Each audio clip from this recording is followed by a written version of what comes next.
आप सभी को मेरा प्रणाम। भगवान बुद्ध के पावन उपदेश धम्मपद यमक वग्गो चौथी गाथा। बुद्ध कहते हैं अकोचिमंग अवधिमंग अजिनीमंग आहासी में ये तंग न उपनय हंति वैरंग ते सूप सम्मति। अर्थात बुद्ध कहते हैं उसने मुझे डांटा, उसने मुझे मारा, उसने मुझे लूट लिया, उसने मुझे जीत लिया।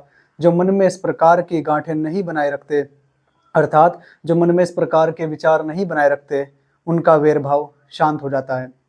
न्यूरोसाइंस में हाल ही में एक बहुत अच्छी रिसर्च हुई है।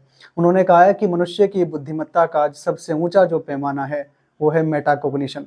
मेटाकोग्निशन का मतलब ये होता है कि आपके विचार आपको प्रभावित न कर सके, आप अपने विचारों को दूर खड़े होकर देखते रहें, आप अपने मन का भी निरीक्षण करते रहें।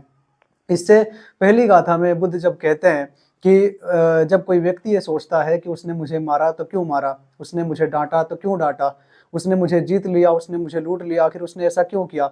अतीत की इन सभी बातों को लेकर के जब आप प्रभावित हो जाते हैं, इन सारे विचारों में जब आप डूब जाते हैं, उधेड़-बुन में जब आप खो जाते हैं, तो आपके भीतर एक प्रतिशोध की भावना पैदा हो जाती है, ईर्ष्या की भावना पैदा हो जाती है, एक वैमनस्य की भावना पैदा हो जाती है।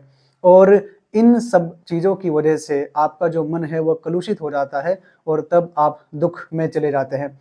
जबकि इस गाथा में बुद्ध क्या कह रहे हैं कि जो व्यक्ति इन सब बातों में नहीं उलझता कि किसने मुझे मारा, उसने मुझे डांटा तो क्यों डांटा, उसने मुझे जीत लिया तो क्यों जीत लिया, इस प्रकार की बातों में जो नहीं उलझता, जो अपने मन के विचारों को देखता रहता है दूर खड़े होकर बिना उनसे प्रभावित हुए, ऐसे व्यक्ति का वैर शांत हो जाता है। तो न्यूरोसाइंस ने ये जो खोज की है, ये तो अभी हाल ही में की है। बुद्ध इस बात को 2600 साल पहले के करके चले गए।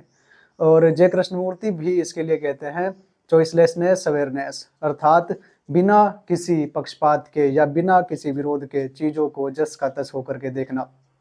तो बुद्ध की ये गाथा हमें बताती है कि यदि हम अपने अतीत के विचारों से प्रभावित न हो और उन विचारों को दूर खड़े होकर देखते रहें, उनसे रत्ती भर भी हमारा कोई तादात्म्य न हो पाए, तो वे विचार आते हैं, चले जाते हैं और हमारे मन की झील पर कोई भी तरंग तब पैदा नहीं होती और तब हम शांत बने रहते हैं, तब हम आनंदित बने रहते हैं।